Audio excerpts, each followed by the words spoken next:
Barrister Suman ভাই কইছিল পানি দিয়ে গোসল করলে কাপড় পাল্টায় আর গাম দিয়ে গোসল করলে ইতিহাস পাল্টা।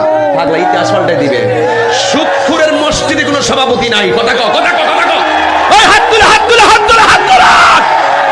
এই যুবকরা যদি এক ঐক্যবদ্ধ হয়ে যায় 24 ঘন্টার ভিতরে 70 পলায়ন করতে বাধ্য হবে।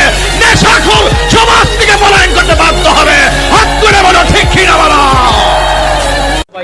আর প্রবাসীদেরকে যারা আছে তাদের লাশ যদি কেউ টেকার অভাবে না আনতে পারে তাদের নসিবে যেন এলাকার মাটি জুটে এর লেগে আমি সর্বোচ্চ ব্যবস্থা করবো।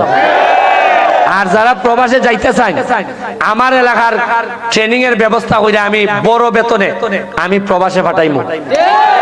আর আমার কোন প্রবাসী যাইতো টেকা মাইরা দিলে আমি এমপি ব্যারিস্টার নিজে এটার তদবির কইরা টেকা উদ্ধার করবো। দুইটা জিনিস করবেন না, আমি আল্লাহর হস্তে চাই। যারা আমার বড় সুমন ডাকবেন, যারা আমার ছোট ব্যারিস্টার ভাই সুমন ভাই যা মন ধরে ডাকবেন। এমপি আরেকটা জিনিস, আমি যত জায়গায় অতিথি হব, প্রধান অতিথি যদি আমারে বানানো হয় এমপি হিসাবে, কোন জায়গায় আমার জন্য বড় চেয়ার বরাদ্দ করা যাবে না। আমি অলিখিত ভাবে বলে দিলাম, সবার চেয়ার থাকবে সমান।